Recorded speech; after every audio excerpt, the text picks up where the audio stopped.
Never, not going to happen. It's never going to be comfortable. It's always going to require that you say, yes, this is humanly impossible. How can we find a way forward now?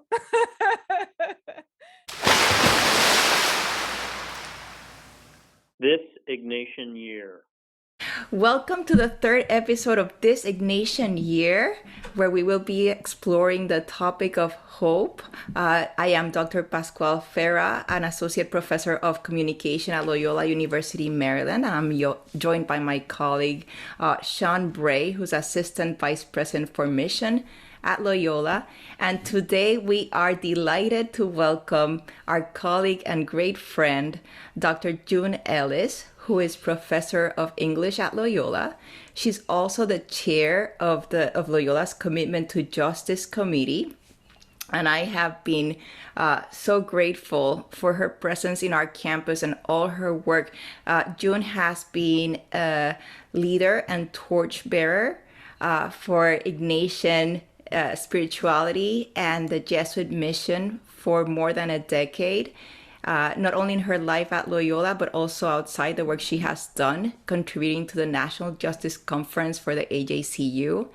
And she's just an amazing human being. We're so happy to have her and so lucky to have her here to speak with us today. Well, thank you, Paula. And thank you, June, for being here. We're very excited for this conversation today.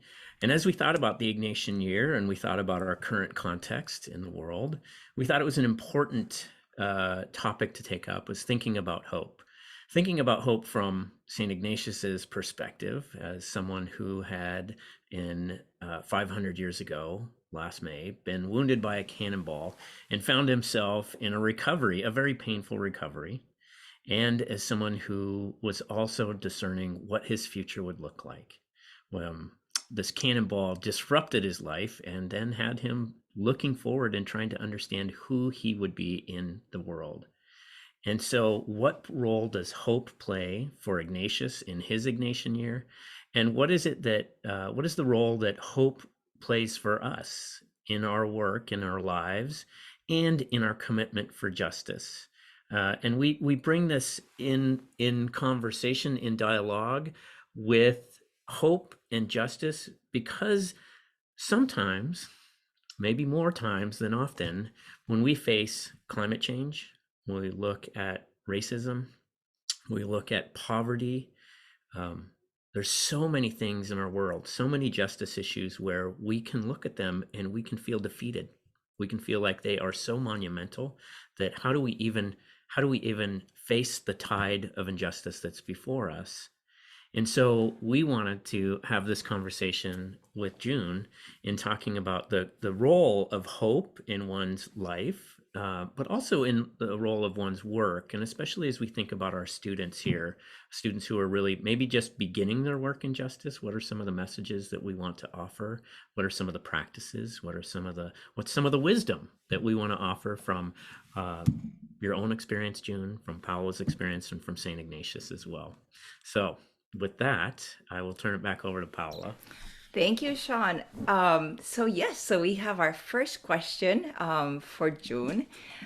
June, we want to hear from you. What does hope mean for you and your own life? Maybe as a starting point.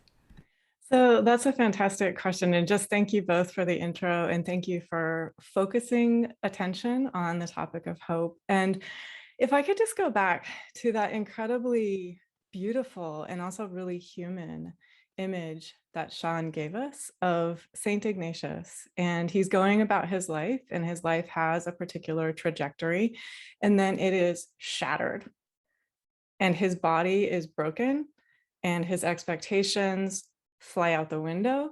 His plan for his life disappears, and he finds himself on his back, flat on his back, in pain. And so this is maybe a really excellent acknowledgement and realization that every human who has been on this planet before us finds themselves in those times. And so it really helps to connect. And this is a process, St. Ignatius went through this in his individual way. It's a process that each of us is invited to go through in our individual way. But just to know that when we find ourselves flat on our back with our body broken, in pain, and our expectations for our life have gone out the window, that every human who has ever lived, this has also happened to them, and they have found ways forward. And so for St. Ignatius, he did this in a particularly amazing way. And the way in which he found his way forward involved incredible, deep, ongoing personal self-transformation and a willingness to continue listening and observing the way the divine was very present, very engaged, very active, right in the midst of his daily life. And he had such incredible courage to continue listening and to continue responding and breaking the mold, like being that older person learning Latin for the first time in order to be able to continue his studies. Like, it took incredible courage for him to have the humility to say, there's so much I don't know. There's so much that I have to learn and continue learning in order to be able to be of service. And his willingness to do that is why we're all here. Another observation which I would make really immediately is that he did this in company. He did this with companions. He did this with friends. He did this, we would say today, like it was a team effort. And that's important to realize. So this was true, not only did he reach out and connect with other Jesuits, but so many lay women, so many lay men also connected with him in this work. And so none of us is alone. I think that's also a really important observation. The illusion of separateness disempowers us, and it stops us from feeling hope. And it stops us from feeling like there is potential, there is this capacity always to find a way forward. And so, I mean, a couple of things: find your way forward, step by step by step by step. So one of the things that I love, shared by Dr. King, is run. And if you can't run, walk. And if you can't walk, crawl. Just find your way forward. And so for each of us, this is day by day a choice that we make. And so we all know that, like, some mornings we get up and it's easy and it's joyful and it's delightful and we feel like we're dancing forward. And then sometimes we're in that position that Dr. King acknowledges. Sometimes we feel like we're crawling forward.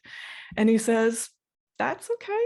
That happens. Find your way forward. Even if you feel like you're crawling forward, find your way forward.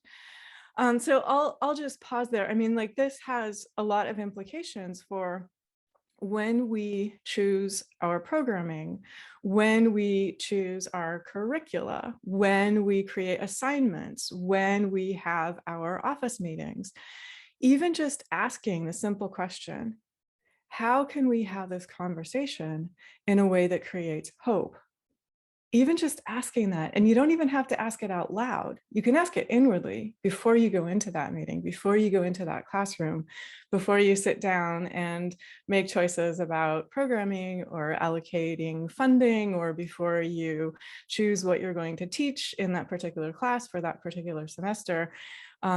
Before you do anything, if you just ask, how can I approach this in a way that creates hope? Transformation arises and hope begins to present itself. It begins to greet you in the midst of your daily life. And also taking that collaborative approach opens the doorway. Everyone that we encounter carries incredible wisdom, incredible courage, incredible spirit, incredible life. And when we greet others in this way, and again, a lot of times this isn't an outward thing where we're shaking their hands and we're saying, amazing being who carries incredible courage and wisdom. We usually don't have to say this out loud, but just the manner, the spirit, the energy with which we greet another invites them and lets them know that they are seen, they are recognized, they are honored. The contributions they carry matter. They're vital to all of us. And all of us, I think this is another important, really wonderful thing to acknowledge. Everyone at Loyola is engaged daily in an absolutely vital contribution to the world. The work we engage in, and this is true for everyone, it's true for people who work in housekeeping, it's true for people who work on the grounds, it's true for people who are involved with speaking. Every single one of us contributes to hope in a way that affects hundreds of people. And so we're doing it, it's here. And it's partly a matter of allowing ourselves to begin to see and recognize and celebrate and build on the really vital contributions that all of us are making. Thank you. That's such a beautiful introduction to this amazing. It's just a great topic. And you're the perfect person to talk about it with. Going back to what you were saying, you shared with us an essay, and I will not butcher that very esteemed author's name, so I will let you introduce that author and the work. But I was going to ask you, I meet with students sometimes, especially this semester, I have felt the, coming back into teaching, I knew I would be encountering some difficulties, among students and what they have been going through. I was not prepared that it would seem to be even worse than when I left it off back in spring 2020. It seems like the effects of this pandemic are definitely continue to take a toll and on our students, and sometimes even in deeper ways than we may have anticipated.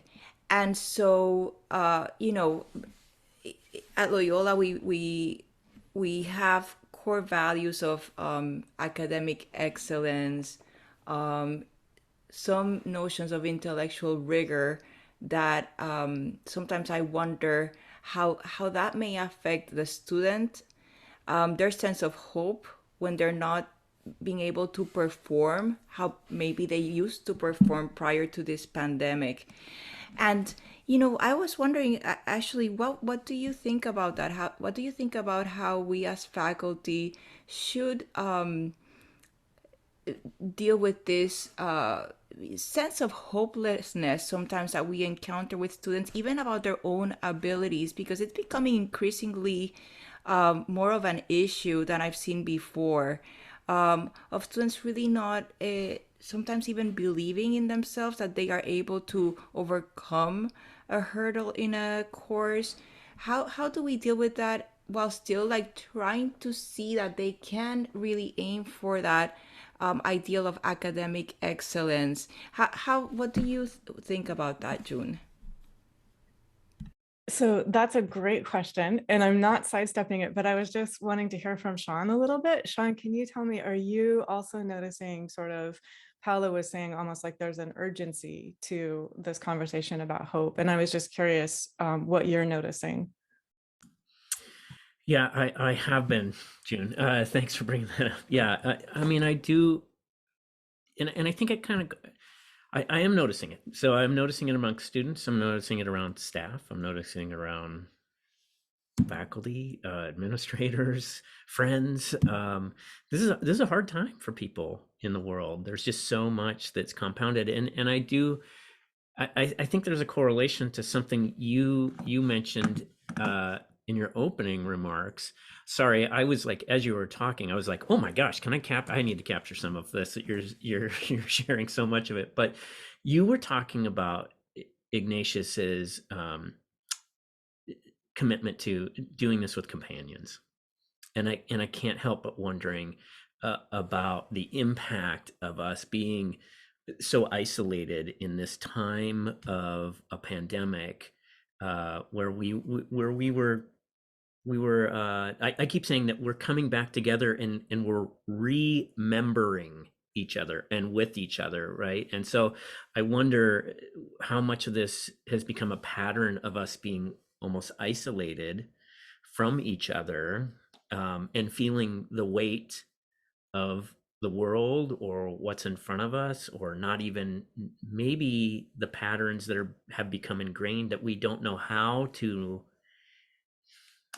ask for the help or to move beyond ourselves, to be accompanied by a faculty member who can help us understand, unpack that theory, that philosophy, or go deeper into our own work.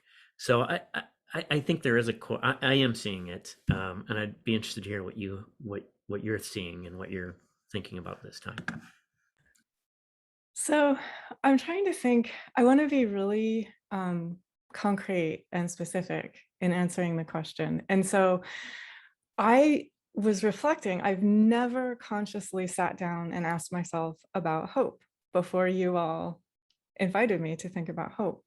But I was realizing that hope is built into every single class that I teach. And so I'll give a very specific example. Like in my American Lit class last week, we read Harriet Tubman on Monday. And we also on Monday read Father Rick Curry, who was a Jesuit. I'll say more about him in just a second. And so Harriet Tubman, I'm sure you all know the story, but she found her way to freedom holding fast to God the entire time. And she's really clear that it is only holding fast to God that lets her find her way to freedom, and that allows her to go back 19 times, being chased by men with dogs and guns, and guiding to freedom everyone whom she considers her family. So her first trip, she goes back for her family, and then she goes back 18 times after that, which makes it clear she considers every enslaved person her family. And so this is the vision that we all are invited to live. She lived it, and she found a way to keep going. And she very clearly was the courage for people who were physically much larger than her, who wouldn't have kept going without her. And so this is not a matter of like physical size or physical strength. This is a matter of that indomitable spirit and faith and courage that she exemplified. And so there's last Monday in my class, and we're connecting with that. And then Father Rick Curry was born without one of his arms. And so he was told, you'll never be a soldier. You'll never earn your PhD. You'll never be a Jesuit. And he became a soldier. He earned his PhD. He became a Jesuit. It took a special dispensation from the Vatican for him to be a priest, because he had only one hand, and priests are supposed to have two in order to be able to perform the sacraments. But he says from that, I learned it is not wise to circumscribe God. And so continually on a daily basis, I find in my classes, I'm asking students, like, what is it that gives you the courage to keep going? And we're looking at examples, like lived humans, examples who have found meaningful ways to do this in the midst of their daily lives. And the ways in which every human does this, it's particular to each of us, but it always comes down to, how am I going to live my life in such a way that I make a meaningful contribution? And so Wednesday in my American Lit class, I actually asked that question: what is it that would make you feel at the end of your life that you had made a meaningful contribution? And one of my students said, if I make a positive difference in one person's life, I will have lived a significant life. And that is just so pure and so beautiful. And that happens, like that is where the students in my American Lit class are, and they respond to that, like they rise to the invitations that we give them. And so I think that it's up to us to point out that there is always the temptation to give way to despair. And the illusion that we are separated from others is part of the temptation to give way to despair. The reminder of how interconnected we all are, the reminder that the contribution every single one of us makes is so important that the classroom is not complete without the presence and the contribution of every single one of us. The college, the university is not complete without the contribution of every single one of us. The country and the world is not complete without the contribution of every single one of us. Students really respond to that, and they really rise to the occasion. And then this goes back to Paola's question. When it's clear that the standards of excellence are there because the students are excellent, and in the same way that an academic coach, like I've had students say who are athletes, the time to worry is when your athletic coach does not push you. That's the time to worry, is when your athletic coach doesn't think you're good enough to push you. So say that to students, like if they have questions about what are these demands, and you can say these demands are excellent because you are excellent. And there's incredible support. I will meet with you with joy every week. I will help you form study teams every week. I will help you connect with the incredible resources and all of these people at Loyola who are here, who want nothing more than to work with you to help you identify and bring forth your own strength. I also find it really helpful for students if we actually proceed, like we conduct our classes in such a way that we credit them with the wisdom that they carry. And we invite them to bring that wisdom in. And so then they're building on their own awareness, they're building on their own strength. And so they're connecting from a place of strength. And that gives them like a sense of confidence and a sense of joy, a sense of curiosity. I also think we're all invited to invent ourselves kind of continually on an ongoing basis. And so going back to that really powerful image that Sean gave us, it's not just once that we find ourselves flat on our back in pain, not knowing how to find a way forward. I mean, and that's the heartbreaking amazingness of being human.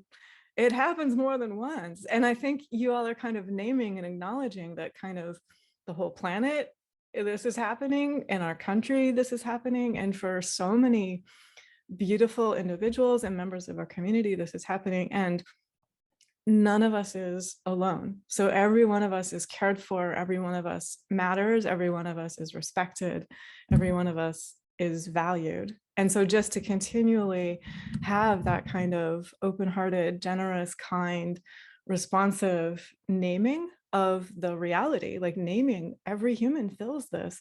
And here's how people in the past have lived through humanly impossible circumstances. Humans have been doing this as long as there have been humans. And so what are some of the ways in which they have found solutions? And so Paola mentioned one of the writers I find inspiring, and I'll also mention another one that I find inspiring.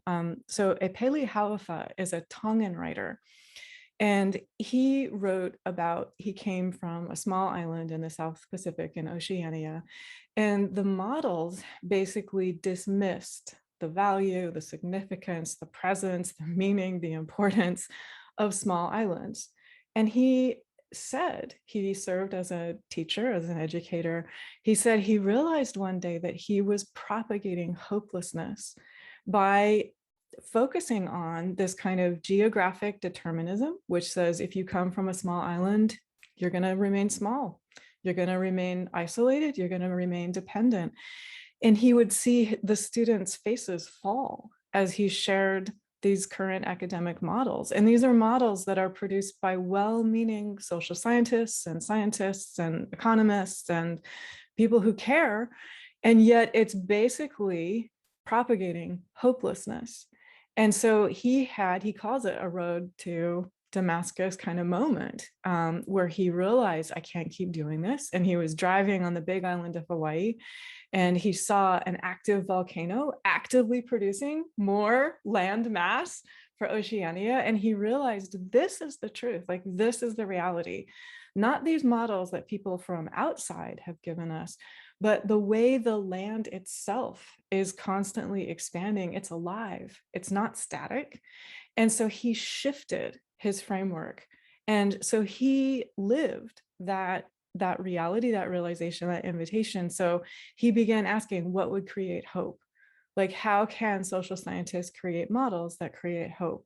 How can scientists, how can economists, how can all of us, whatever it is that we're doing, how can we shift away from determinism in any form? And I would say, let's get rid of ableistic determinism, let's get rid of gender determinism, let's get rid of geographic determinism, and let's find what it is that creates hope. And this requires that we shift to new ways of thinking.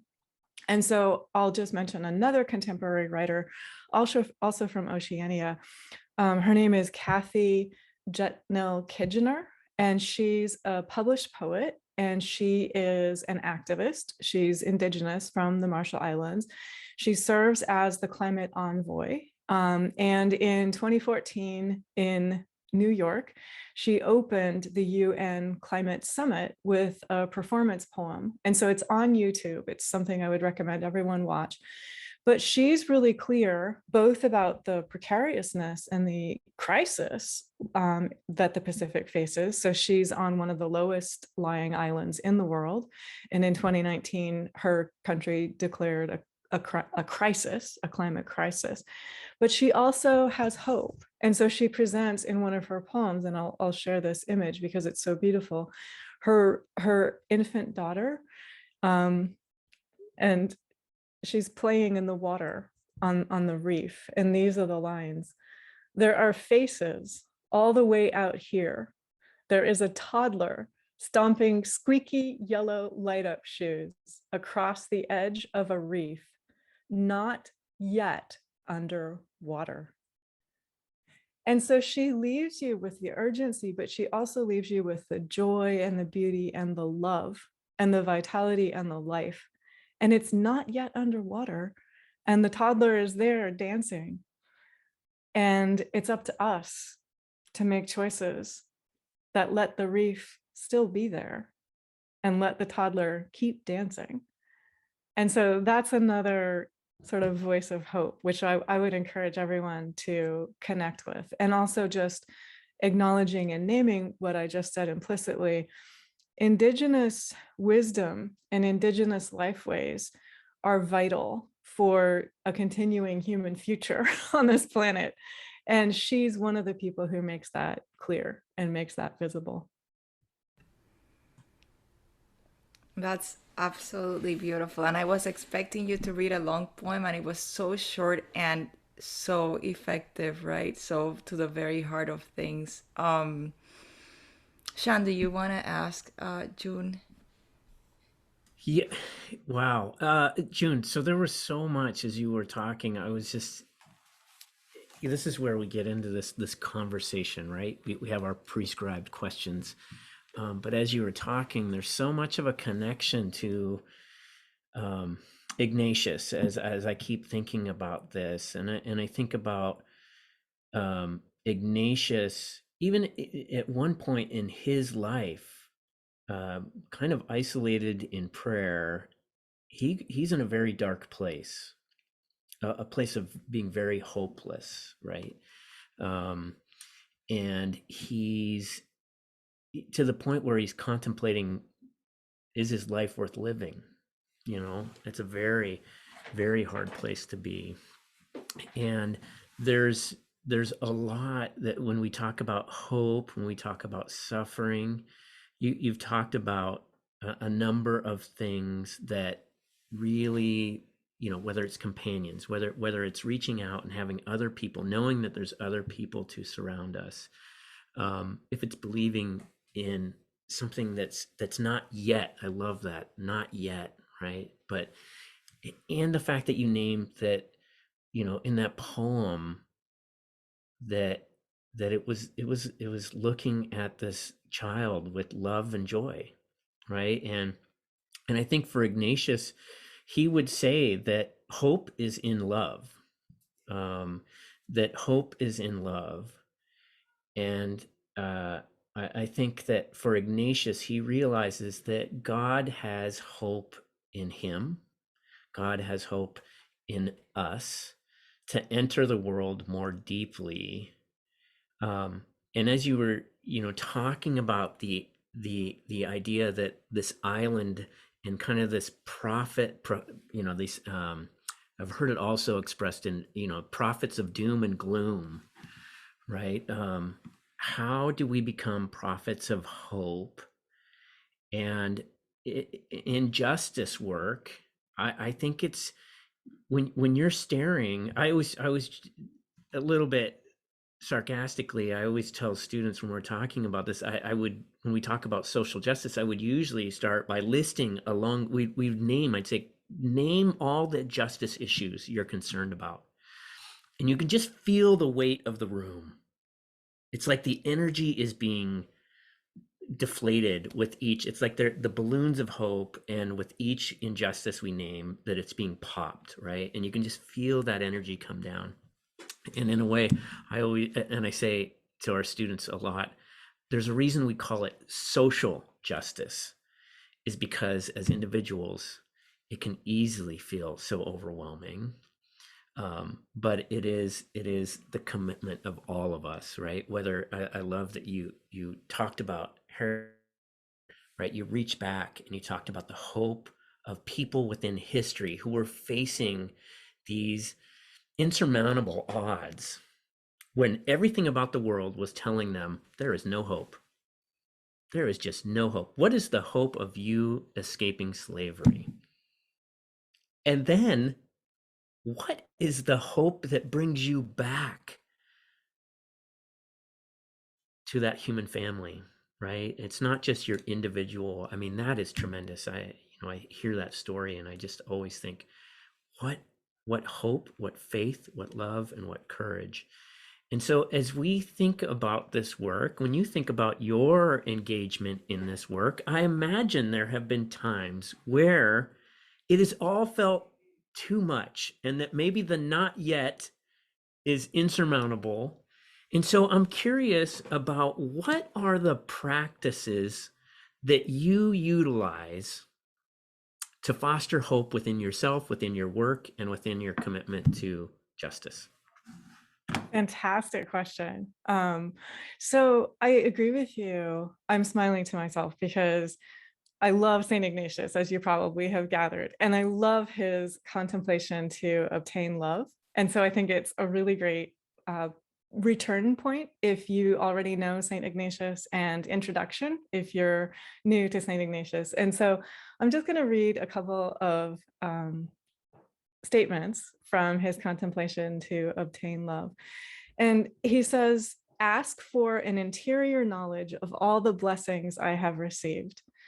And so he begins with gratitude. He begins with this awareness of that if we are here, if we have water to drink, if we have shelter, if we have food, if we have clothing, if we have people who care about us and who love us, that's a miracle. Like, that's incredible. And so to actually allow ourselves to feel the gifts that are right here, right in the presence of our ordinary everyday life, right in the midst of all the tasks, all the impossible things that we all have to accomplish. And so, I mean, I just want to name that too. And humor always helps, right? So Lewis Carroll has a character who likes to do 6 impossible things before breakfast. And I think this is all of us. We all have to do 6 impossible things before breakfast. So it's good just to kind of like keep that sense of humor and keep that recognition, like, yep, that's part of being human, right? And it's part of the culture we've constructed where we feel like we're constantly on call, and everything that we do, no matter how much it is, we're never really quite done with our to-do list. And so when we have that temptation to have that feeling of overwhelm, come back to just the simplicity. Like, I have a chair to sit upon. That's kind of amazing. It's giving my back support. That's kind of amazing. I get to talk with honored, esteemed, respected, valued friends. Like, that's kind of amazing. And then he says, when we notice with deep affection, so he uses the word God. Not everyone does. I realize that, but I'm going to use the word God because he does. Ponder with deep affection upon all that our Lord has done for me. So everything that's already here. And if you're not a person who is religious, just the gifts of life itself, they're here. And notice them and appreciate them. And so St. Ignatius shares some territory with Walt Whitman. Walt Whitman has a poem where he says, "As for me, I know of nothing but miracles." And so we're just connecting with the miraculousness of daily life and of being here. And that's that playfulness, like each of us within ourselves has that spirit of, I want to go put on my yellow boots and stamp in the water. So, and just to connect with that. And it does help, like at the beginning of the day, it does help first 10 minutes of the day. So this is just being very practical. Don't look at your phone. Don't look at the news. First 10 minutes of the day, connect with sources of strength, connect with sources of hope, connect with what you love, connect with what is most beautiful, most dear, most precious to you. Connect with that feeling of how you feel, like even if you live alone, how do I feel when I connect with those who see me, those who care about me, those who understand me, those who know me? And how can I, connecting with that energy of awareness and connectedness and support within myself, how can I then share that everywhere that I am the rest of my day? And so for St. Ignatius, St. Ignatius sees God dwelling in the creatures and in the elements, in the plants, in the animals. And so everywhere that St. Ignatius looks, he sees that's the gift of life. The gift, it's miraculous. It's an incredible gift. I have this plant blooming on my table. It's an incredible gift. All that greenery and that bloom, like that's incredible. So just to allow ourselves to notice like what is here and what is present, what is beautiful.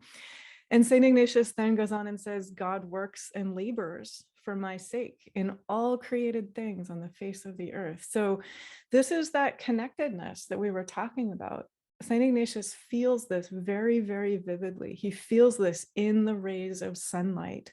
He feels this in the waters proceeding from the spring. And so for each of us, take a walk for even 5 minutes. Connect with that life energy that is under your feet as you are walking. Connect with the abidingness of trees. Trees are a really great way to connect with that kind of strength and that kind of steadiness and that kind of peace and calm and beauty and grace and the ability to keep going. Trees move through storms, right? And they have that deep rootedness and flexibility. So the deep rootedness and the flexibility is what allow trees to keep going. That's what allows all of us to keep going, is both, right? Like connecting to that deep rootedness, but also flexibility and the ability to let go of what it's time to let go of. Like the trees very gracefully right now are letting go of the old leaves. They're not fighting the processes of life, and letting go of the old leaves is absolutely vital to allow the new leaves to be reborn. It's also, I think, worth acknowledging that I think, and I talk with my students about this, we are all given the gift and the intensity of living through times of incredible transformation. So we were looking at, in the American Lit class last week, we were looking at Lin-Manuel Miranda's play Hamilton, which is a retelling of the American Revolution, but it's also a retelling of the way the revolution in terms of representation with regard to people of color, it's still ongoing. And the business is unfinished, right? And so we're living through the finishing. Not that it's ever going to be done within our lifetimes or any other single human lifespan, but we're living through part of that process. The revolution is ongoing. And so I ask the students, I ask them, how does it feel to know that you are living through a revolution? And one of the answers the students gave was, it makes my life feel meaningful. It makes me know that the choices I make matter. They make a difference. And so the students are aware of this. Like the students are really ready and really eager to talk about this. So I just think your conversation about hope is happening at the perfect time. And thank you both for being part of it. I mean, like you both live hope on a daily basis. I we have a question for you actually, that connects very well to what you just said about your students. So, turning a little bit our focus, what is hopeful to you about the way that we are responding right now, the world, and more locally at Loyola? What are those things that you can see, those actions, those ways of being that you're like, oh yeah, there it is, that's the hope, that's what keeps us going? What are some of the things that you have observed? So I think one of the things that came into visibility from March of 2020 to May of 2021, I would say it was especially keenly visible. Everyone at Loyola gained an intense awareness that we are all engaged in something that is really meaningful, that is beautiful, that matters, that is incredibly precious. And I think where before, not that I think we ever felt this way really, but if there had been any tendency towards, oh, this is kind of routine, we're just going about our daily business, that feeling got melted away. And it became really keenly clear that what we're doing is something so incredible. So, I mean, I'll just say during the instructional year from fall of 2020 through spring of 2021, we all were kind of teaching in challenging circumstances, kind of structurally difficult circumstances. And the students absolutely rose to the occasion. And there was almost a sense, I mean, so the image that just came to me was like when you gather around a campfire and you really notice who is gathered around the campfire with you. And you really notice how amazing and beautiful it is to have that warmth and that light as you gather around the campfire. And you really notice, who is it who's here around the campfire right now? And what is it that everyone is contributing? So everyone who's gathered around that campfire has something really amazing to contribute. And so just to kind of allow ourselves to listen and to notice and to hear, what is it that everyone is contributing? But I will just say, our students were on fire. They were so passionate and so committed. So my entire time at Loyola, I've taught social justice. I've focused on texts that highlight the absolute urgency behind asking for racial justice. And in fall of 2020 and spring of 2021, and this is still ongoing now, the students were just lit up with wanting to know more, to learn more, wanting to contribute, recognizing instantly with no introduction or explanation required, this matters. We need to educate ourselves about this. This is incredible. So for example, reading narrative of the life of Frederick Douglass, just that sense of the students, one of my students this semester said, this happened here. And this happened not very long ago. And it just really helps students understand sort of where are we now? Why are we here? What is it that we did to get here? But also how can we create pathways forward to the future? And so Frederick Douglass is a great example of that. And I talk with the students about that. I talk about Frederick Douglass changed the face of the country. He didn't know that when he first started out. When he first started out, he gave his name, even though he was risking his life and his liberty to do that. And he risked his life and his liberty every time he stood up in public and told his story. And he did that because he cared so much about working on behalf of freedom for everyone, on behalf of freedom for all. And so the students really understand this. And so we talk about, we understand looking back that what Frederick Douglass worked, and it did have a successful outcome. It did help change the face of the country. He didn't know that. He had to live forward. And it was an act of faith and an act of trust and an act of courage. every single time he got up to tell his story and risked his life and his freedom in doing so. Dr. King is another really great example. Like, we look back and we know that he helped change the face of the country. I read recently that at the time of Dr. King's death, 75% of white people disapproved of him. 50% of Black people disapproved of him. Imagine the strength of spirit that he had to stand up and face, like, vivid, vitriolic disapproval in some cases, violence and opprobrium in some cases. And he knew that the larger cause of justice, the larger cause of love and truth and freedom, required all of us to live courageously, even in the face of that disapproval and opprobrium and threat. And it worked. And we know that looking back, but he did not know that living forward. And so I think just connecting with students in that way, it helps them understand kind of like the meaningfulness and what matters, like the vitality of the choices that we all make. And so I can share with you, this is from this semester in my EN 101 class. We were talking about a poem by Langston Hughes, which is celebrating Frederick Douglass. And one of the students asked, is what happened in Minneapolis going to change the face of this country the same way that what happened with Frederick Douglass changed the face of this country? And so I'm just going to pause and note, this is a required class. This is a core course, okay?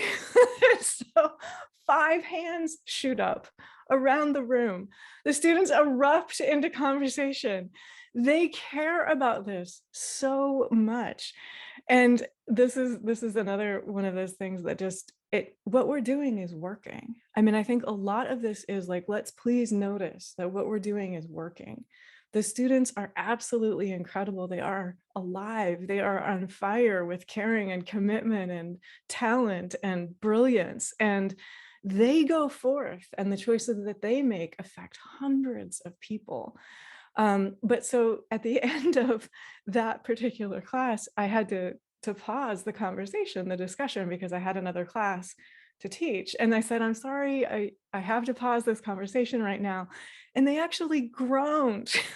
They said, oh, we can't keep talking about this. And I said, oh, we can keep talking about it, just not right now, because I have another class that I get to go teach. And so the students, I mean, they're there. And what we're doing is working. Like, we are there too. And so I think in part, it's a matter of just giving ourselves permission to notice and to collect and to celebrate the meaningfulness of the choices that our students make in order to do this work, in order to make this possible. Like, I was remembering during that really intense period of time between March of 2020 and May of 2020, there was an English major writing an honors thesis, living in a small house with 3 generations of family, not a night person. The only quiet time she could find to work on her honors thesis was between 10 p.m. at night and 3 a.m. in the morning. So that's when she wrote her honors thesis. And it's just so moving and so beautiful to know, like, that's what she did. She found the space, she found the time, she found the way to create this incredible research, to make this incredible contribution. And so I think it's really important for us to notice and pay attention and to share. These stories really matter. They make a difference. And I think they make a difference. Sean, I have less sort of day-to-day contact with administrators, but I was also hearing you say, it's not only students, it's not only faculty who would benefit from hearing these stories. I think administrators would benefit from hearing these stories too. So I think, just thank you, gratitude and respect to you both for helping this conversation happen. Well, and thank you, June. I mean, I think this is, I think we're drawn, so many people are drawn to this Jesuit education, right? Because of what we profess.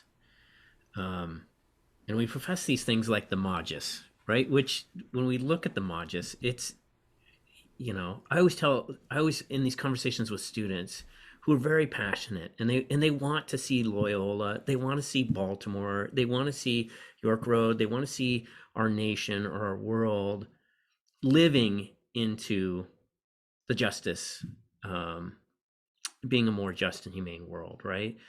They want that. We want that.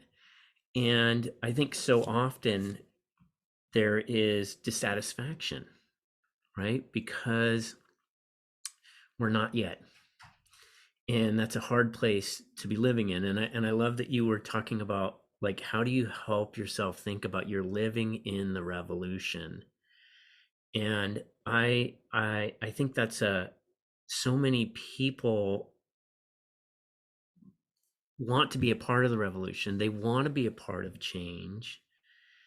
They want the Modus to be now. They want a greater Loyola. They want a greater self. They want to be like, they want to become that. Becoming and transformation, you were talking about this, are painful. And I think we forget how much struggle goes through that. And I think Ignatius, his story, it's pretty easy to just do these little drop in. He was hit by a cannonball, he was recovered, then he went into this.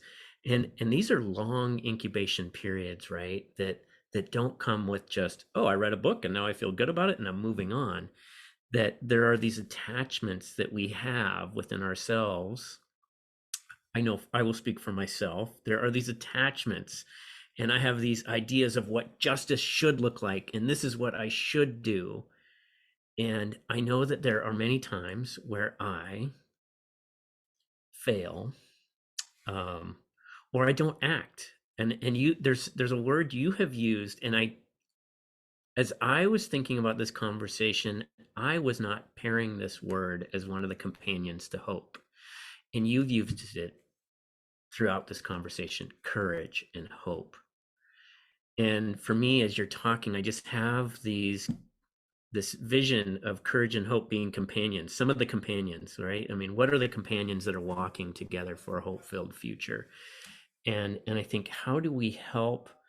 What do we offer to ourselves, to others, when we're living in that place of dissatisfaction, or when we have failed to act? And I feel like I hear students a lot. I hear a lot of these are the conversations I have a lot. One, it's either that someone has failed to act, the institutions are not living out of their best selves. And how do we then, cultivate this ongoing courage, perseverance? And you talked about some of the practices that you have found to be very helpful, and I really appreciate that. And I think so, Ignatius would be like, yes, right? These are important things for Ignatius. You have to start the exercises, start in love, understanding love and gratitude. And for Ignatius, he would say that ingratitude is actually what leads us to the brokenness, right? And for many people, that brokenness is placed upon them in our world, right? So many people are marginalized by the brokenness of systems, the not yet. So I'm curious, as we think about this, freedom from some of our attachments. There's things that we have to gain some freedom from these attachments. But I think are there healthier attachments that we should be looking towards? Is that even a thing that we should be prescribing for the work of justice? Yeah, absolutely. Okay, so hold fast to whatever it is that gives you that strength, that courage, that delight, that inspiration, that ability to keep going. So whatever that is, and the answer is different for each person, but the poet whom I cited earlier, for her, it's in part her young daughter. And so the children who are in your life, or the neighbor kids who are playing on the corner, like that life and that brightness and that aliveness, that always gives you a reason to kind of keep going and doing the best that you can. I see Paula smiling. So And so, and then to connect with the young people in our classes and like that kind of like vitality and just all the gifts that they have to bring to the world, and to help them connect with those gifts and believe in the reality and the power of those gifts. So I think, again, I'll just be really concrete and specific. In my classes, the works that I talk about make it very, very clear that there are structural realities that create injustice, that create pain, that create poverty, that create enslavement, that create mass imprisonment. And so we acknowledge these structural realities, and we also look at the way individuals can make choices that don't rely upon waiting for institutions or governments to be the ones to provide the answer. If Harriet Tubman and Frederick Douglass had waited around for someone to help them out of their enslavement, they would still be waiting. And so they found ways to journey forward. If Dr. King waited for likes, he wouldn't have done his work, right? And so we have to be able to detach from social media. We have to be able to detach from what people are telling us is possible and impossible. Nelson Mandela is another one. He said, they always say it's impossible until it's done. And so we have to live into the possibility. We are the ones who can make this happen. It's never going to be an ideal, comfortable, or convenient circumstance in which we live justice. Never, not going to happen. It's never going to be comfortable. It's always going to require that you say, yes, this is humanly impossible. How can we find a way forward now? And that's why Dr. King says, I mean, this is where faith comes in, right? Like I've already given you the one about you keep finding a way forward, but Dr. King says also, faith is taking the first step when you can't even see the whole staircase. You keep going, you climb, you find your way on. And I think it's great to tell students, Dr. King wrote Letter from Birmingham Jail on scraps of paper, on scraps of toilet paper, one of his biographers told me. They had to be smuggled out and assembled. And it's one of the great, most eloquent, most heartfelt, transformative, inspiring discourses ever produced in the English language. And so the human spirit is capable of so much. Now, this does not justify continuing to endorse structural realities that require human spirits to live in impossible circumstances. It requires that on a daily basis, every one of us does everything possible to transform the structures of injustice. But also, don't wait until it's comfortable or convenient. Now is the time. The choices that we make right now are the ones that matter. And Sean, to your excellent question, what do you do if you have a recognition of, oh, I didn't quite handle that elegantly, or I was downright awkward, or I fell short right there.